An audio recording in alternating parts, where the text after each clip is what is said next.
When it comes to hunting cold weather, well, I have put in a lot of time and learned a lot of things by trial and error, mostly by mistakes and freezing and not wanting it to happen again. But the most important thing that I can tell people is to start off with base layers. And then I like to add Thermacare wraps. Now what it is an external heat source that's actually made for people with arthritis. You put them around your kidneys and you just put it one layer over your clothes and they work amazing. What it does is it keeps your kidneys warm, which keeps the blood flow to your entire body warm, and it makes all the difference in the world. They also make one for your neck, and they are incredible. They have no scent, and they last all day and then some. You'll never have to worry about them running out in the middle of your hunt, and they do not get too hot and burn you like many other things can. They're made to be put right on your body.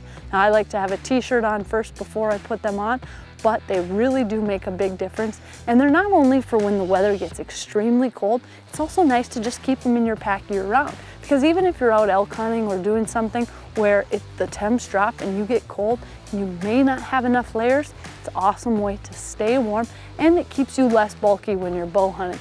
The next layer I like to use is usually some sort of wool. If it's going to be extremely cold, I want to make sure that I'm keeping those layers to a minimum, but staying as warm as possible. After that, put something on with a hood. I love having hoods when it's freezing cold, as it really helps keep that heat in. Then lastly, I like to top it off with a jacket that's not only windproof, but also waterproof as well. That way if it's snowing, raining, you're gonna stay dry. Keep your hoods up and top it all off with a stocking cap and neck gaiter if you have them. Neck gaiters are extremely important, not only to keep the heat around your neck, but to pull it up over your face and keep your face out of the wind and the cold.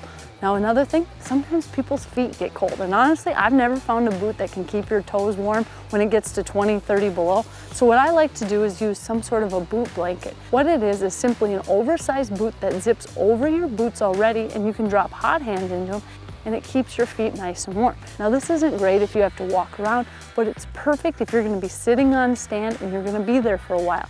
Whether you're in a tree, in a blind, put these on, zip them up, and your toes will stay toasty warm regardless of what kind of boots you have underneath. So these are a few simple tips that you can do to stay warm all season long and get out there and hunt, because some of that cold weather hunting is some of the best you'll find.